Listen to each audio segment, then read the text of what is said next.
Hey, what's going on YouTube? I just got this Yeti SB160 built up. I've gotten 2 real rides in so far, so I want to give you guys like a first impressions of what I think of the bike and yeah, how it feels out on the trail. So first thing is I'm just going to go over the frame detail real quick. This thing is absolutely beautiful. This cobalt color came out really nice. I've got the ride wrap on there, but yeah, the color is sweet. I think it's a little bit darker than kind of what the picture showed online, which I like, but yeah, everyone that's seen is like thinks it looks great, and I agree. So the color's awesome. This tube and tube cable routing is really nice. Like these little frame ports are super easy. Like I ran the cables through, sized everything up, and ran it through these little holders, and they work great. Like the frame is incredibly quiet. This chainstay protector, like on the Megatower V2 that I had before, which I've got a review video up for that. So if you're curious, please check out that video. It was a long-term review. I had it all last season, but you know, that bike was, I don't think it was loud, but definitely had some noise, and it didn't bother me. But this bike is like, you notice the absence of noise, which is nice. So if that's something you like and you care about, and that's great. To me, it's not like the biggest issue, but it is nice to have. Like, I would certainly take a more quiet frame over a noisier one. I would take ride quality over anything, but yeah, so that's cool. And fortunately, the ride quality on this bike's amazing too. So let's see. In terms of weight, it's like 3,850 grams on a medium, which is a little bit lighter than the Mega that I had in the size large.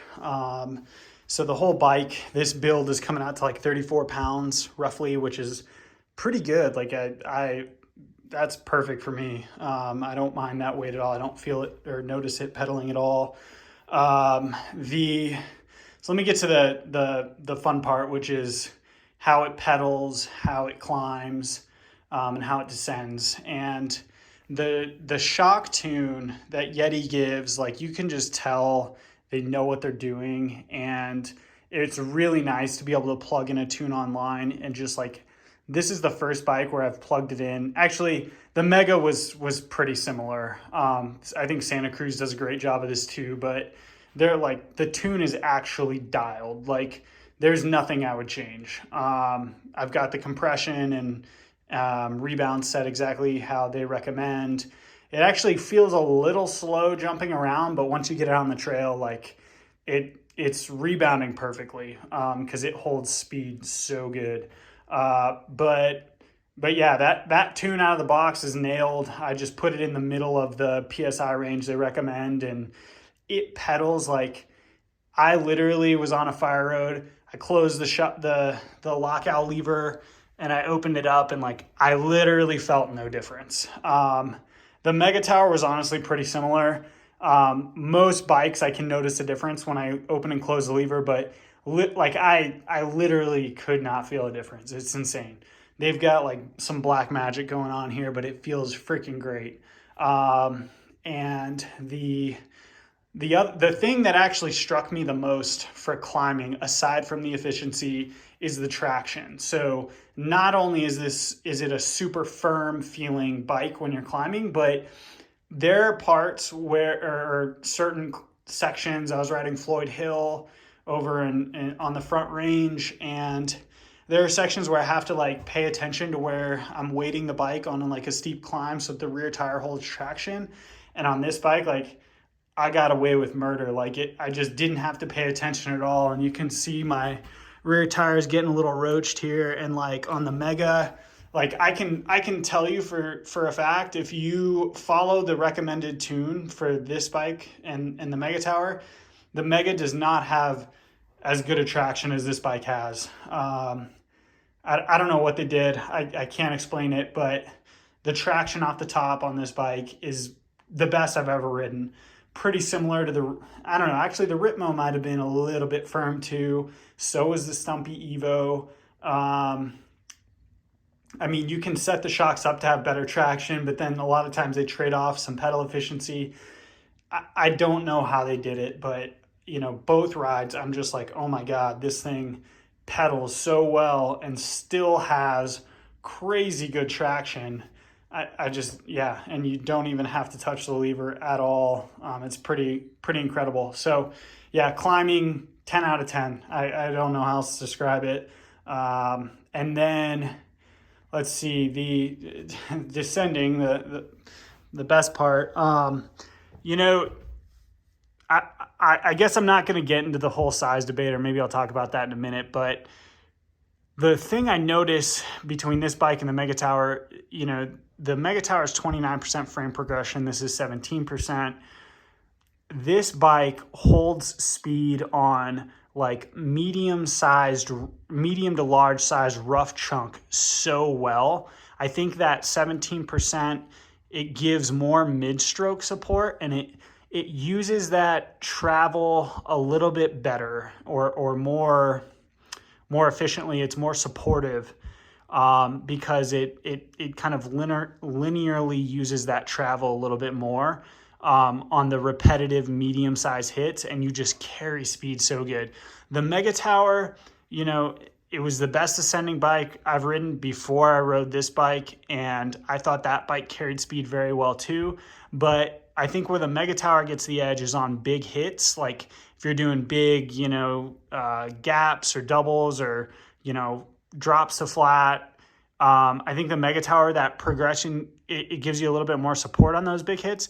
This doesn't have any harsh bottom mounts by any means, but you do notice a difference where it's like when you land from the bigger hit, it's a little bit less efficient with the travel. The Megatower was more of like a soft, cushy landing the whole way through, where this kind of you use the travel a little bit quicker on that landing, and you might be able to hit bottom a little bit quicker. Still a soft landing, like it's nothing that bothers me by any means. It's a trade-off that for me I'm very happy with. But if you're like going for a free ride park bike, I think the Megatower's got a better kinematic for that. If you're looking to race and just trail ride and, you know, charge as hard as possible on natural trails and chunky stuff, I think this bike is faster hands down. I mean, it just feels like I don't know, I'll be able to get better Strava times when it's summer and the conditions are similar, because there's a lot of ice on the trails right now.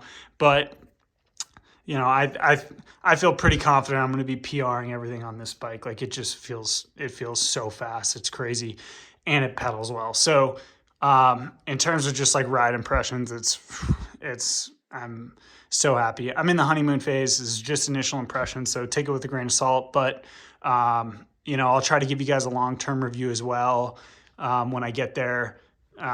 So a little bit on the sizing, because I went with a medium and I'm 6 foot tall, and some people are like, what? But, you know, they just did a Pink Bike article on what enduro pro riders ride. And I know I'm not enduro pro, and, you know, pros are different, blah, blah, blah. But, you know, the Megatower had a long wheelbase, and I felt that. Had nothing to do with the Pink Bike article, that I just felt the same thing. And even before that article, I'd already made up in my mind I wanted to get to a shorter bike. And then that article dropped, which was funny. And you can see people way over 6 feet tall, Jack Moyer's like the extreme example, ride shorter wheelbases. And for me, I don't notice a huge loss in speed on the rough stuff from having a longer wheelbase.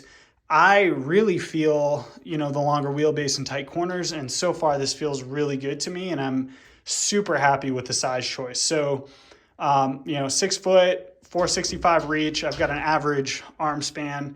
I'm good with it, or I'm really happy with it. So if you're between sizes, think about what you're looking for, and how much cornering matters to you, or just, you know, tight corners, steep corners. But, you know, I'm really happy so far. I'm not, you know, I don't have to manage where my weight is on the bike as much, which I really like. So yeah, I'm feeling good about that. If you have any questions about the sizing, please, you know, hit me up, drop a comment. But I know that can be subjective, but, you know, I am I am digging it so far. So I did opt to go with a 5 mil longer stem, so I'm rocking a 45 mil stem, which also feels really good. I think it helps me keep the weight over the front just a little bit better. This is also slightly steeper at a 64 head angle. Almost the same chainstay length. It's like 439 versus 440 on the Mega or something like that. Very close, but overall just feels extremely balanced. I don't think I want any slacker. 64 feels really good to me. I have no issue keeping the front weighted, so I don't need to be steeper, I don't think. So yeah, just the Geo feels really good so far. So I'm loving it. But again, first impression, take it with a grain of salt. I'll try to get a long-term review up in a few months, maybe 4 months, next summer, midsummer, once I've gotten, a few hundred miles. One thing I will try to get for you guys sooner, if anyone's interested, is running this guy on there, which I'm really stoked about. I'm curious to see how the coil runs with this 17% progression. I think that's on the low end for coils. This EXT has a hydraulic bottom out. So I've also got a DHX2 coil without the hydraulic bottom out. I'm curious to see if I notice a difference with the hydraulic bottom out and again, how the 17% progression plays with the coil, because the Mega felt great with the coil. To be honest, I don't even know if I'll care that much because the air shock feels so good on this bike. But yeah, it'll be fun to play around with that, and I'll try to give you guys get a video up for that, hopefully soon, depending on how the weather plays out. But yeah, overall, I'm really stoked on the bike so far. So if you have any questions about, I don't know, how this compares to the Mega, or just any questions in general, feel free to let me know. But yeah, absolutely loving this thing. I think I'm going to be really happy all next season on it, and hopefully longer. So yeah, thanks for watching, guys, and yeah, have fun riding.